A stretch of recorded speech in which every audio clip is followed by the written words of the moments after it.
ჩვენ ახლა ვართ სელევკიაში. ქალაქ სელევკიაში და აი ჩემს უკან სწორედ ჩანს წმინდა თეკლეს მონასტერი. აი ეს ცნობილი კადრი აფსიდის სამნავიანი ბაზილიკის, რომლისგანაც მარტო აფსიდა არის დარჩენილი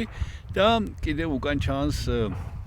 ცხადია გამოქვაბულები ვერ გამოჩნდება, მაგრამ ხუშხუში რაღაც ნაწილი ჩანს, თუ კარგად დააკვირდებით, მეწეს თუ გაადიდებთ კადრს, დაინახავთ შორიდან, მაგრამ მე ეს ადგილი შევარჩიე სინამდვილეში ორი მიზეზის გამო, იქ გადაღების უფლება არ მოგცეს გარედან რატომღაც, მაგრამ თავარი ეგ არ არის. თავარი ის არის, რომ ეხლა რასაც უყურებთ ჩვენ,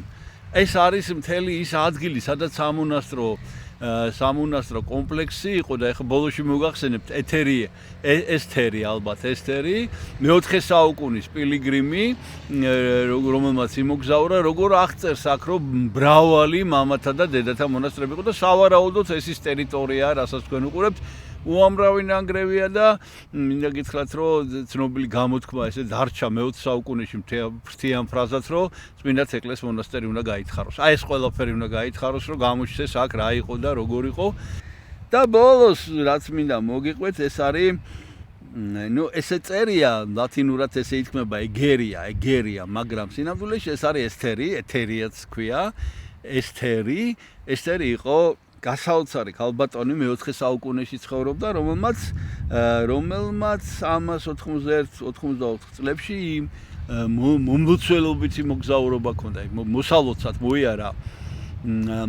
მოიარა იერუსალიმი და წმინდა მიწა ეს ბევრს უქნია მაგრამ მან გააკეთა რაღაც ისეთი რაც მანამდე არ გაეკეთებინა არავის მან აწარმოა დღიურები და ეს არის ერთადერთი პირველი უпроსწორედ ქალის მიერ ჩაწერილი დღიურები რომელიც თავისი ოჯახის წევრებს გაუგზავნა მაგრამ შემორჩა რაღაც ფრაგმენტულად მაგრამ მაინც შემორჩა ეს არის გამოსახულება რომელიც რა თქმა უნდა არ ვიცით რომ ნამდვილად მისია ნახოთ ესე რა თქმა უნდა არ ვიცით რომ ნამდვილად მისია მაგრამ აი სავარაუდოდ ყოველთვის აი ქალბატონები მაშინ ესე გამოიყურებოდნენ აი თუ ჩანს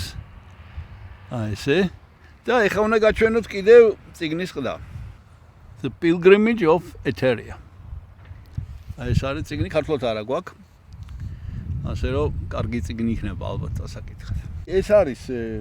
ძირითადად სელევკიის შესახებ ჩემი საუბარი აი აქ ვიმყოფებით ახლა ჩვენ სწორედ სელევკიაში და ვიმყოფებით სტუმრად წმინდა მოციქულთა სწორ თეკლესთან